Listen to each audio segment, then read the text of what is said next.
25 जून 1931 में इलाहाबाद के माना गांव में छत्री राजघराने में विश्वनाथ प्रताप सिंह ने भारतीय राजनीति में ऐसी अमिट छाप छोड़ी जो सामाजिक न्याय, पिछड़े वर्गों को उत्थान की दिशा में एक ऐतिहासिक मोड़ का प्रतीक बनी।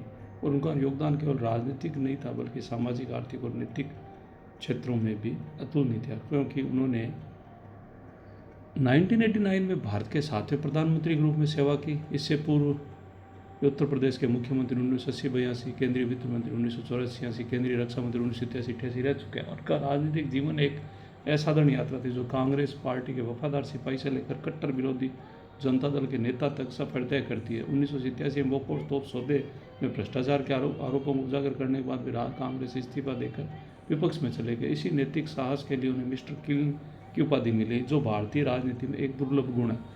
सन 1989 में जनता दल के बैनर तले प्रधानमंत्री बने और उनकी सरकार ने कई ऐतिहासिक निर्णय लिए, जिसमें सबसे महत्वपूर्ण था 1990 में मंडल आयोग की सिफारिशों को लागू करना, जिसने केंद्रीय सरकार की नौकरियों और शैक्षणिक संस्थाओं में अन्य पिछड़ा वर्ग ओबीसी को 27% आरक्षण देना प्रावधान किया गया। यह मंडल क्रांति के रूप में जाना गया, जिसे भारतीय राजनीतिक समाज परिदृश्य को स्थायी रूप से बदल दिया गया। इस आरक्षण ने करोड़ों पिछड़े वर्ग के युवाओं को शिक्षा और रोजगार के अवसर प्रदान किए, सामाजिक समानता की दिशा में एक बड़ा कदम उठाया। परंतु इसके विपक्ष में 1990 में कांग्रेस और भाजपा द्वारा समर्थित कमंडल आंदोलन भी उभरा, जिसे अयोध्या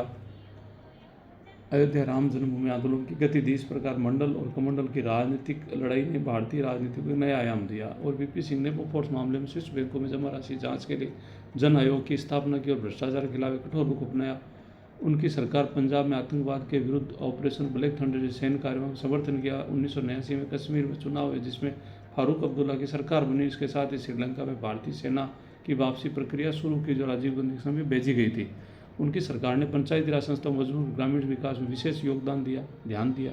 1990 में राष्ट्रीय सुरक्षा एनएसजी की स्थापना की, जो आज भारत की प्रमुख आतंकवादी रोधी इकाई है। उनके राजनीतिक जीवन का एक महत्वपूर्ण पहलू था कि राजनीति में नैतिकता और सादगी का मानक स्थापित किया और अपने कार्यकाल में कई निर्णय ऐसे लिए जो लोकप्रिय नहीं थे परंतु राष्ट्रीय हित में थे।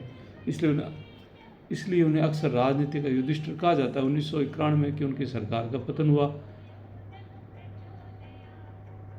इसके बाद राजनीति में सक्रिय बंधु सत्ता की कभी लालसा में नहीं फंसे। उनका अंतिम संदेश यही था कि राजनीति सेवा का नाम है, सत्ता का भोग नहीं। 27 नवंबर 2008 को उनका निधन हो गया। उनकी मृत्यु के बाद भारतीय राजनीति में एक नैतिक शून्य उत्पन्न जो आज तक नहीं भरा गया। इसलिए वीपी सिंह की याद करना केवल एक नेता को याद करना नहीं बल्कि ऐसी विचारधारा को याद करना है जो सामाजिक न्याय, नैतिक राजनीति और पिछड़े वर्गों के उत्थान के लिए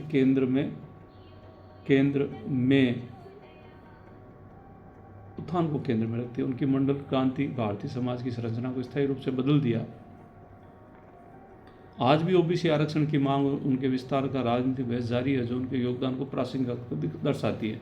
अंततः कहा जा सकता है विश्वनाथ प्रताप सिंह एक ऐसे नेता थे जिन्होंने सत्ता में रहते हुए सामाजिक परिवर्तन की दिशा में कठोर निर्णय लेने का साहस दिखाया। भारतीय राजनीति ने मंडल को एक स्थायी शब्द बना दिया जो आज भी लोकतांत्रिक प्रक्रिया का अभिन्न अंग है।